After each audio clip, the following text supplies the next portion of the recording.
Okay, next we're going to be finding the gradient of tangent lines. So whatever the function looks like, if it's a curve like this, then we're going to be able to draw a tangent line at any point. And we're going to find the slopes of these tangent lines in this exercise.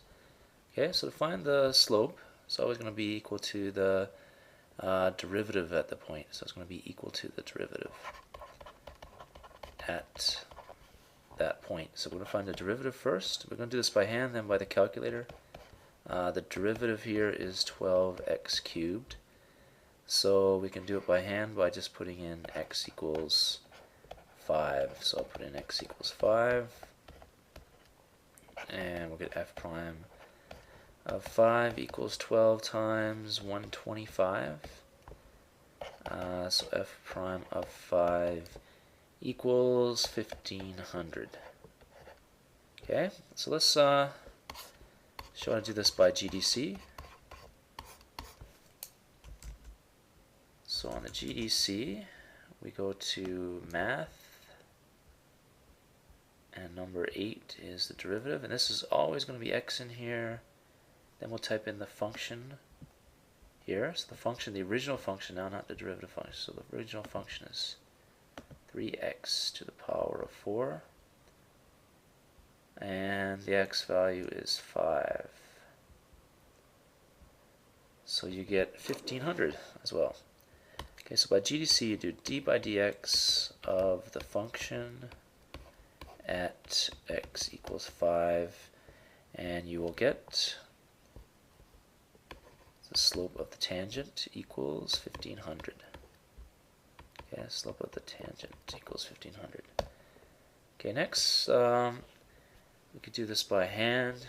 It's going to get a little bit complicated with the fractions, so it's going to be a lot easier to do with the GDC.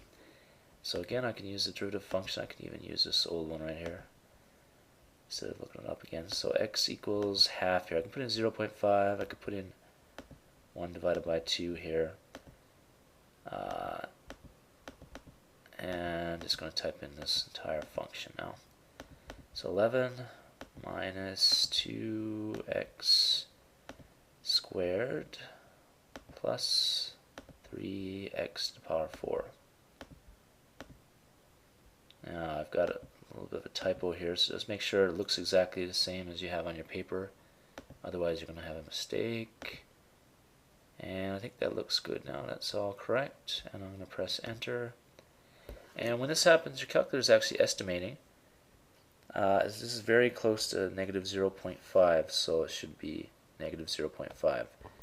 So the slope of the tangent, actually let me write out the calculator notation first. 11 minus 2x plus 3x to the power of 4 at x equals negative half. That equals negative 0.5. So that means the slope of the tangent equals negative 0.5. Okay, so same thing here. You're going to type in this with your GDC. So math 8. This is always x here. Then I'll type in the function. So I'm going to have 9 minus 8 x squared. Oops, wrong spot. X equals 4 here. And the function is 9 minus x, 8x squared plus 2/3. So that's 2 divided by 3 is 2/3 x to the power of 3.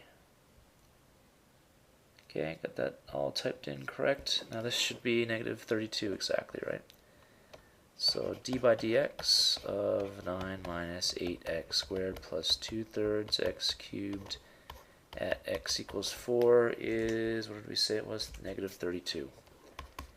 Equals negative 32. So the slope of the tangent line is negative 32. Okay, next one. We're also going to do this on the calculator, but I'm going to show you what not to do because a lot of people type this one wrong in the calculator.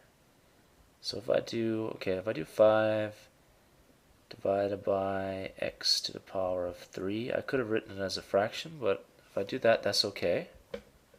That's the same thing.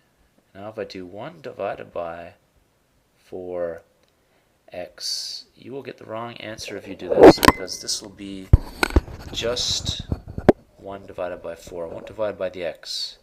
Okay, this is like a quarter times x, so it's not the same thing. So you need to either put that in brackets.